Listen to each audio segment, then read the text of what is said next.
Wow. So this is called an air station, kind of like a gas station. You just fill a tank full of air and then you're good to go. And just take note of that rubber tire there. So. And right up over our head here, this is one of the richest veins that go along the Mullicat Lane.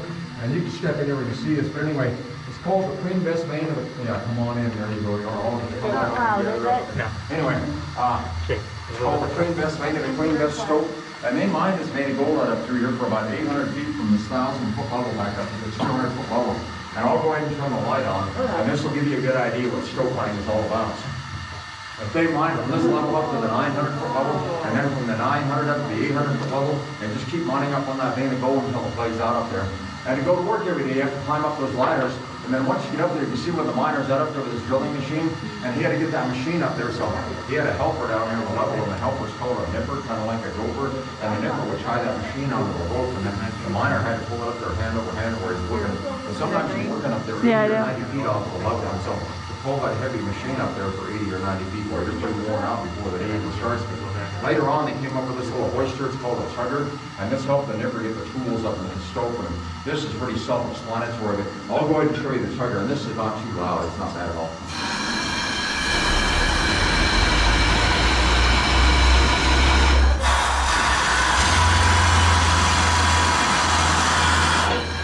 So yeah, just another way for the nipper to get the tools up into the stope. And needless to say, the stope mining is certainly one of the most dangerous jobs on the mine, and they were the top paid miner here back in the 1930s, and what they made for working up there was $4 a day in the 1930s. And then if you're down here on the level, where it's a little safer and all, you made not $3 an hour, but $3 a day in the 1930s. And normally there's some water running down over here, but this is actually a pretty dry mine. I worked over at the Ajax mine, and been to the Ajax, the deepest mine around here. It's 3,350 feet deep.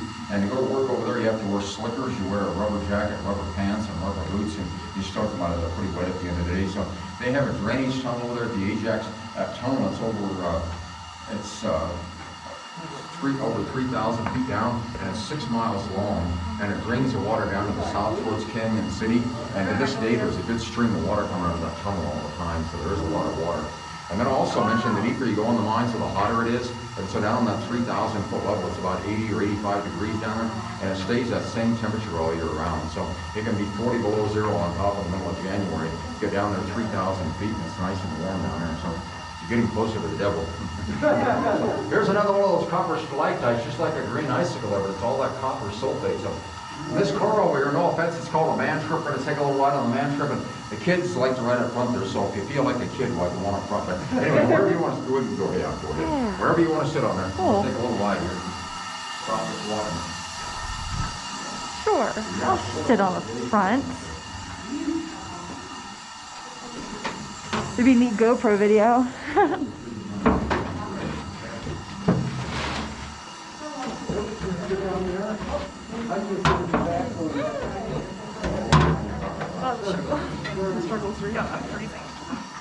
I knew I should have got a jacket, but it's fine. It's only like 50 degrees, you know, it's fine. Where are you guys from?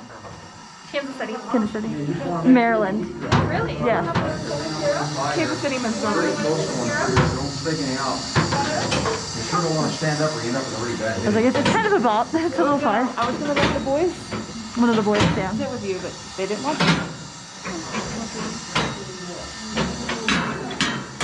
I'm sorry, your first name again? Kira, Kara, you keep an eye out for deer and elk and cows on the track, okay, and donkey? All right, good. I'll let you know. And you all know how to do any sound effects? Let's hear a train whistle. Come on, Meredith. Woo woo, come on. Pump your arm. Yeah, woo, you gotta pump your arm. Okay. Woo woo. Yeah, there you see, you did good. All right, so. Angela, you want to hear a really stupid joke that I heard the other day from this girl? What do you get when you drop a piano down a mine shaft? What do you get? A flat minor. Enough of that. It's enough of that.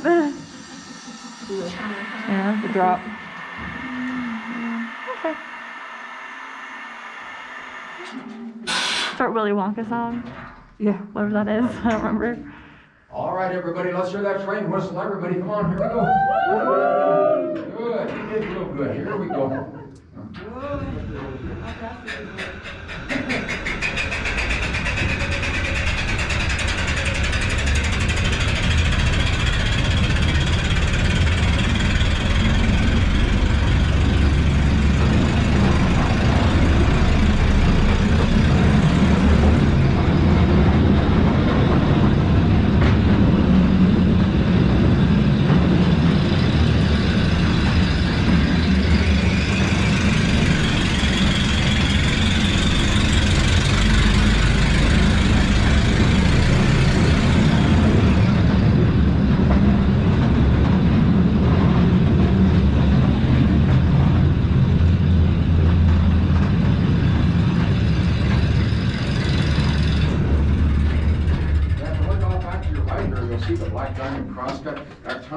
straight back there for about 1,200 feet to the Black Diamond vein. And there's a small shaft back there, it's what we call a winze. It goes down 250 feet below this 1,000-foot level. So the overall depth of this mine is about 1,250 feet.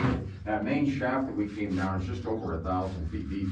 Now, when you come down to the mine for the day, when you're down here for the full 8 hours, you bring your lunch underground, your water, and all your tools. You spend the whole day down here. So this is one of the underground latrines here. We call it the Oval Office.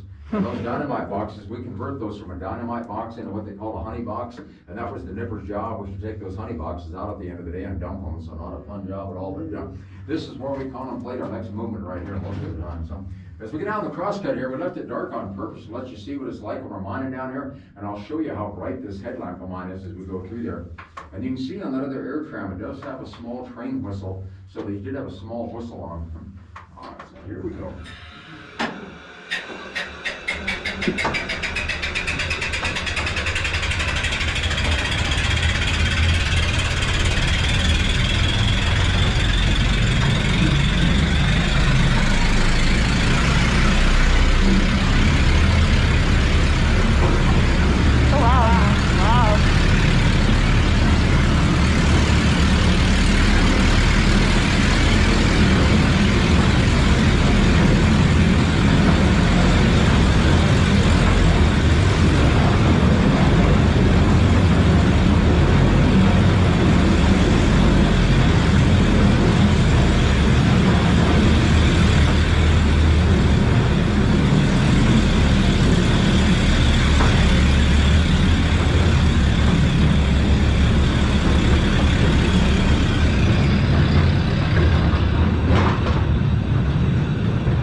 That was kind of a short ride on the man trip, but it gives you an idea how we move a group of miners underground. Kind of a big step down.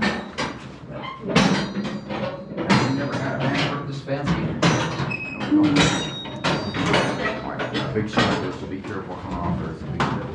And this area here is a junction where all these tunnels come together in one place like this. And so it's normally where we'll put a tool room. And so this is where the nipper would come to get tools for the miners working in different parts of the mine. And we do repairs on the bench over there, so that's all done right down here in the mine. And that little bicycle arrangement there, that's what the mine boss rides on. And one nice thing about that is it makes a lot of noise going down the track. You can tell when the boss is coming to get back to work. So. And I'll mention Nick here. Nick is an old timer from Victor, and I'm gonna put some air in the tank here, so just a second here, just a second.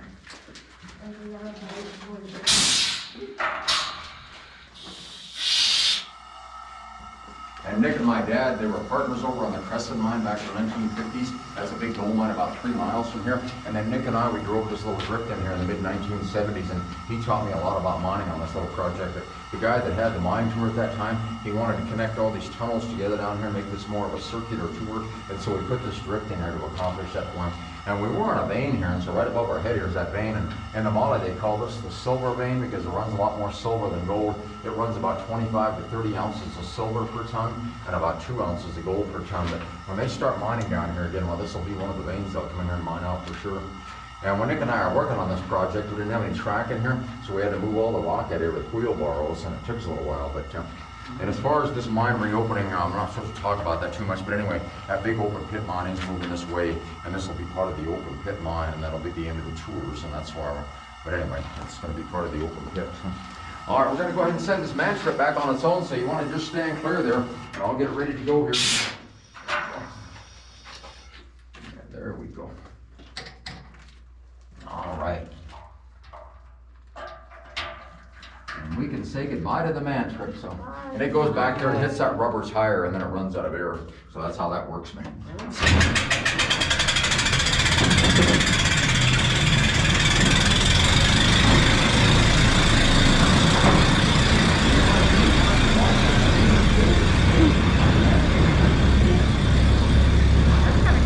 Yeah. Kind of really neat. No, I won't stay until they stop. Because it needs to go around that corner. We don't have it.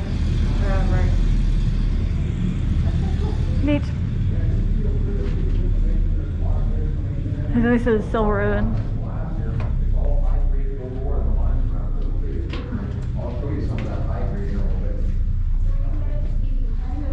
See, this is what is like the normal cavern that I've been to. Yeah. That'll be the end of tours, yeah. Unlike the one we did. Oh, So, anyway, and once I get this gate closed, this is where the forced labor begins. gotcha. And you came in anyway. It's okay. And where it all started here was a little crazy Bob Womack. This is all ranch land at Guinness. So he was a cowboy and a rancher and a part-time prospector. And he first discovered gold here back in 1878. He was also quite an alcoholic. And so it took him 12 years to convince the skeptics that there was gold in this solid granite up here on the southwest slope of Pikes Peak. So it wasn't until 1890 before the mining really picked up around here. And Bob Womack, he sold his first claim, which he called the El Paso Lode. It's now the Gold King Mine. But he sold that first claim in this for $500 and a case of whiskey, and he died broke. And there was 11 multi-millionaires and 28 millionaires that came out of this area, and the guy that found the gold here died broke. So. And then this is Molly Kathleen here. She's the woman that discovered the gold on this mine quite by accident. She came out here from Iowa back in 1891, a long time ago. But came out to visit her husband and son. Her son Perry here was a surveyor on the mines, and Molly was out hiking around the hills one day trying to chase down a herd